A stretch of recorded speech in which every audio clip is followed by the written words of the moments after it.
Hey ladies and gentlemen, welcome back to the channel. As always, it is Nick here, back for your daily crypto news and analysis. And today we are going to be addressing ISO 20022 and what it really means for Ripple and XRP. We are going to fully explain this because I see so many people confused on what this actually means for Ripple, for XRP, for the entire industry as well. So with that in mind, let's dive in. Let's talk about a few things and address a few things. So here we have from Citi, and this is going back to November of 2022, ISO 20022 migration, frequently asked questions. And here is where we get a little bit of a description on ISO 20022. So the ISO 20022 migration is an industry-wide transition to a unified standard for financial messaging. Currently, institutions, market infrastructures, and market participants use a variety of standards when exchanging messages that facilitate funds transfers, cross-border payments, clearing and settlement, securities transactions, reporting, and all other types of financial activity. This plurality of standards leads to inefficiencies, barriers to automation, and challenges for global interconnectivity. ISO 20022 aims to address these challenges by establishing a worldwide standard for communication. Now, with this in mind, this is more so harmonization of standardization, which I have been saying for a while, and why it is so damn crucial. We need to alleviate all of the fragmentation within the current system in order for us to realize the value of a digital future regarding finance. But beyond this, we're still not getting at the point on where Ripple and XRP come into place, but don't worry, we will get there. First and foremost, timeline. We know that by the end of 2025, the entire world will be running on ISO 20022. We already know from major documents that there's no later date than the end of 2025. Beyond this, we know that there will be delays in between now to the end of 2025, but at the end of the day, all we need to focus on is the fact that by the end of 2025, this will be fully embraced and adopted in. But outside of this, there was a report by Volante. It's a PDF file, and you guys are probably all aware of this because I've gone over this multiple times already on the channel, but I've also put out a tweet back in May where we've seen a direct quote from Ripple being talked about within this, or I shouldn't even say it's a direct quote from Ripple, it's a direct quote from Volante addressing Ripple and also their role in ISO 20022. For an example, here you guys have it, right? On the right side there, we do see sitting at the heart of that change will be ISO 20022. The standard will bring together disparate systems, standards, and methods from across the globe and tie them together. No greater example of this can be found in that of Ripple. The perennial Swift competitor announced in May of 2020 that it would join the ISO 20022 standards body as its first member based on DLT. Again, that's significant to mention considering the fact that Ripple is a crucial example, and it's the greatest example that they actually have. And remember, this is still a new document. This is from roughly 2022, I'm pretty sure. But within this, we do see 5 success factors for an ideal ISO 20022 migration, a guide for banks and financial institutions. Now, the first thing here that I'm going to address is the 5 key steps here. So we do see understanding and handling migration timelines, assess and evolve legacy infrastructures, expect and mitigate the effects of data truncation, anticipate standards coexistence, and prepare for an interoperable future. Now, we do see such is its potential impact that banks and financial institutions cannot afford to think of their implementation of the new standards as just another IT project or a box-ticking exercise. They are being strong-armed into by industry movements from Swift and payments market infrastructures. ISO 20022 represents an opportunity for banks to reinvent the way they operate and prepare for a digital future. The opportunities that ISO 20022 provides means that a bank can deploy a series of robust and future-ready strategies. The ability to deliver new data components and exchange richer information creates a transparency in the payments chain, which makes compliance a simpler task. The enhancement of payments data will also lead to improved customer service, greater usage of digital straight-through processing, a reduction in operational cost, increased innovation, and a boost to the entire payments value chain. Remember that these are significant changes. And at the end of the day, we will see banks reinventing the wheel now with digital technologies because, again, we are preparing for a digital future here. And it's going to take some time. It's not going to happen overnight. But at the end of the day, we are seeing massive changes happening around the global financial infrastructure. And this is so crucial to mention because ISO 20022 is much larger than just a messaging standard, as they are even saying here as well, right? But beyond that, we have a timeline yet again here, but I want to go to the conclusion, right? Because here is the conclusion. The migration to ISO 20022 provides a great opportunity for financial institutions. It enables them to proactively create a roadmap of where their institutions need to go, assess and evolve critical legacy systems, and activate a future-looking strategy that will enable them to integrate with innovations in the financial services sector as they arrive and impact throughout their organizations, from back office processing to front office systems and channels of interaction. The value-added services that can be enabled by ISO 20022 should be something that all participants in the payments industry engage with. Moreover, lessons learned in the migration phase will provide crucial information when facing new challenges in modernization and digitalization of services. It remains important that financial services firms see the migration to ISO 20022 not merely as a burdensome compliance exercise where boxes must be ticked and IT projects delivered on. The industry is facing a generational change. The payment sector is riding a wave of innovation to 2025 that banks can either catch or be swallowed up by. Yet by embracing the factors listed above, banks can ensure they ride that wave to future success. Read that one more time. Do you see what's happening here? Volante is literally saying from this conclusion, and by the way, it's not just Volante. You have significant leaders here from the financial world putting in their, quotes and their thought process on here. I mean, for an example, you have HSBC here. You have Wells Fargo on here, Deutsche Bank, etc.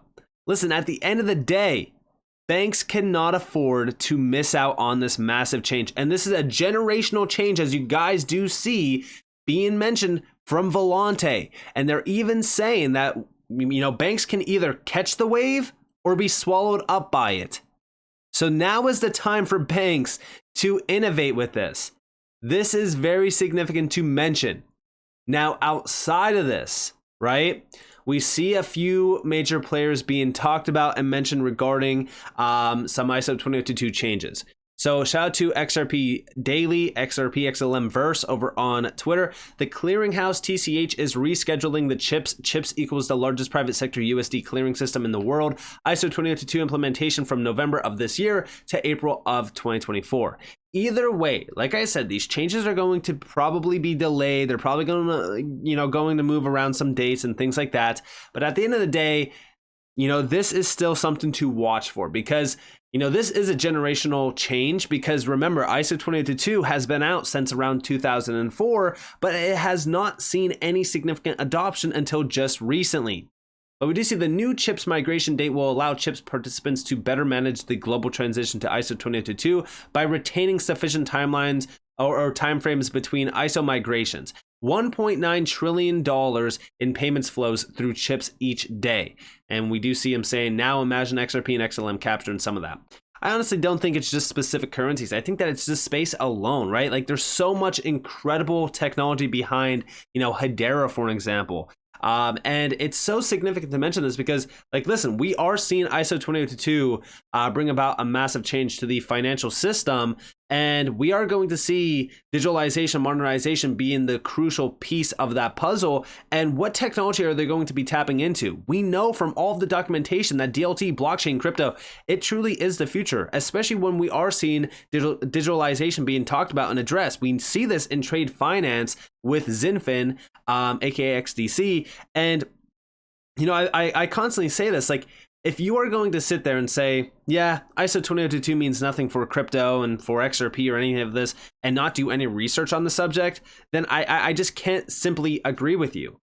When we actually look into the documents and when we look into things happening around ISO 2022, it means the world for crypto, especially for the companies or the projects behind crypto that are, providing incredible efficiencies for the world of finance. But beyond this, don't take my word for it. Take Bob Way's word for it. Bob Way is a previous employee at Ripple.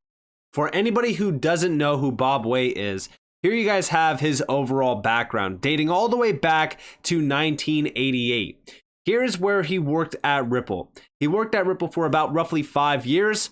Built and managed Ripple's integration and engineering team, architect and product manager for Ripple Connect, Ripple's enterprise product for banking, member of Ripple's advanced research team, co-inventor of several of Ripple's interledger protocol ILP technologies, selected patents below, worked directly with senior management at international banks and financial institutions to create a high-speed network for cross-currency, cross-border payments using Ripple Connect and ILP technology. Now, with that in mind, here we have a few quotes from Bob Wayne. He's actually quoting the Citi document that I used. This is from December of 2022. Now, he's saying the reason this 2020 or 20022 transition is extremely helpful to Ripple's bank sales team is this means that every bank is required to implement new technology. Banks hate to change an already working process. Change can introduce new problems, which means bankers get fired. This is the #1 reason most bank integrations don't happen. New system development is expensive and risky. Mistakes can generate bank losses or fines. Bankers get fired. The person you are negotiating with must have a product budget, development budget, and also risk appetite. With a mandatory 20022 change happening, the person you are negotiating with only needs to have 1. Product budget. Money for development has already been allocated elsewhere. Nobody gets fired for following a mandate. That makes the sale a much easier lift for Ripple. That being said, bank software sales is still a hard process, especially with the SEC suit still adding FUD to the process, which we know got completely eliminated. But even if banks wait for a settlement, their 20022 upgraded system becomes much easier for Ripple to integrate with then. The biggest impact is going to be that even smaller banks are going to be upgrading their systems. That creates a much larger pool of on-demand liquidity compatible banks. Smaller banks get the most benefit from on-demand liquidity. It lets them cut the larger correspondent banks out of their flow and cost. I'm telling you guys, this is crucial to understand.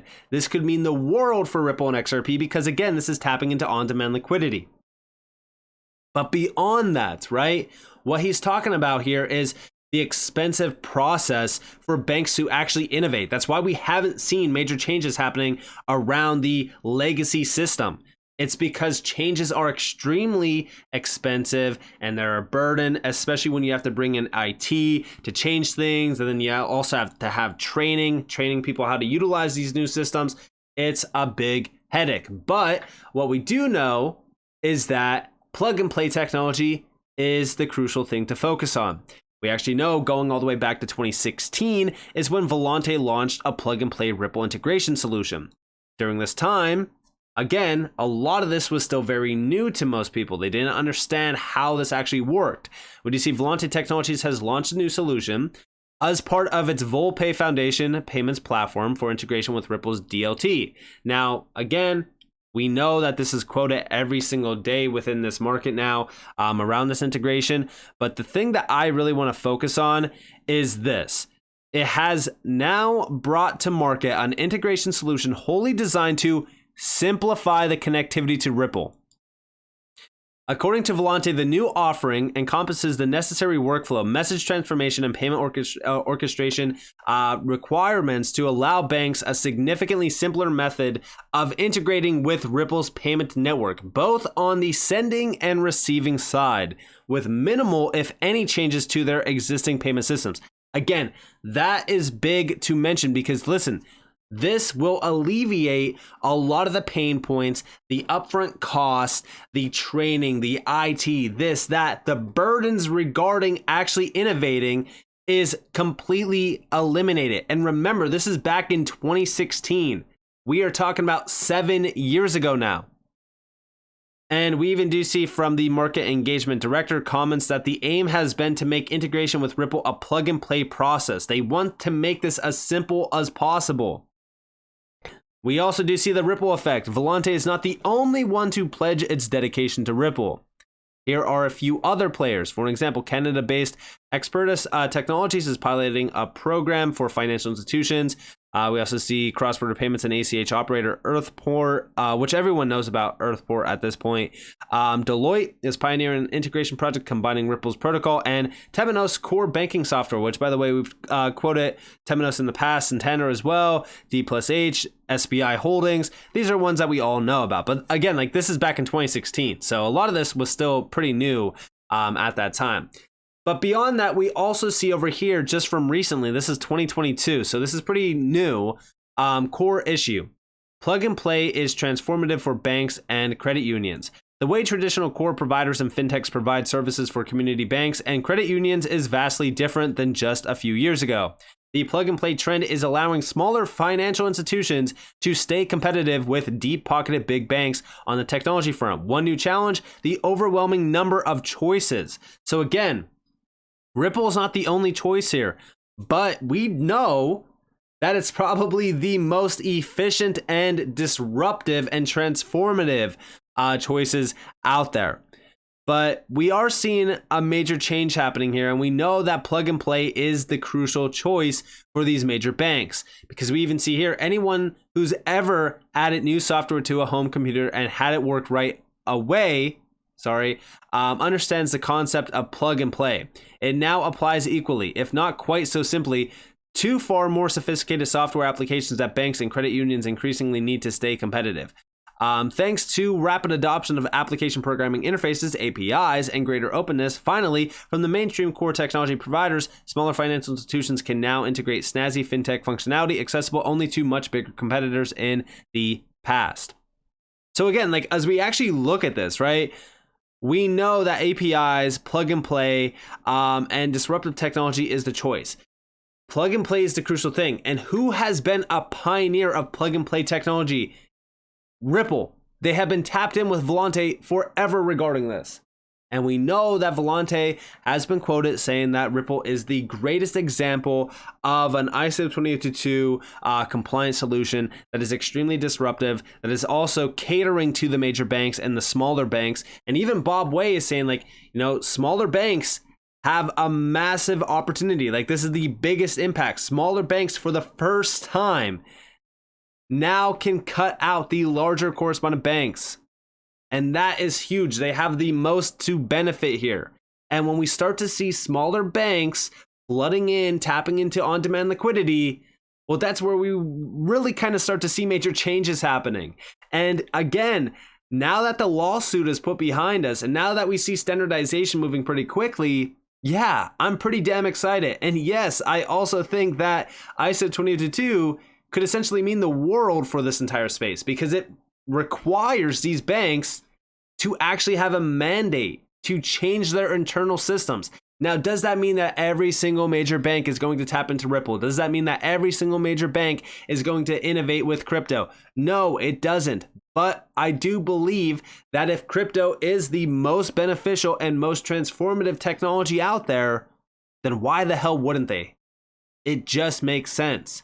But again, we can only speculate so much on how many banks are going to tap in, but we do know a few banks that are very interested in on-demand liquidity. Obviously, Bank of America has always been one, to talk it up a little bit. Also, we know that Bank of America is actually kind of hemorrhaging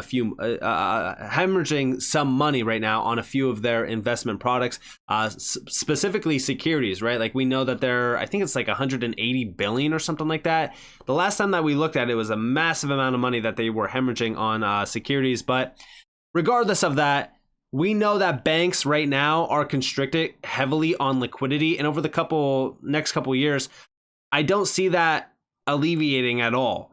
So in my opinion, banks are going to want to tap into solutions that unlock a ton of maybe locked up capital, right? We know that trapped capital is a massive amount of money out there. We've talked about it in the past.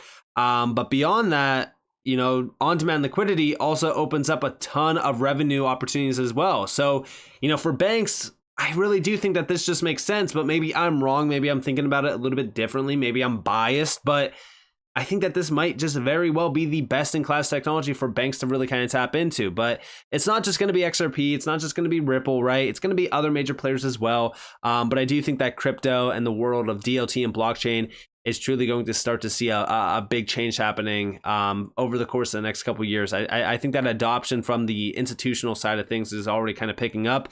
And like I said, over the next couple months, I see this only becoming a bigger trend. And 12, 24 months from now, who knows, right? It could be much bigger than what we even anticipate. So with that in mind, I hope that you guys enjoyed this video. If you guys did, definitely leave a like, subscribe to notifications on. If you guys want free content, you guys are more than welcome to follow me on Twitter and join the free Discord down in the description below. And with that being said, guys, this has been Nick. Peace out.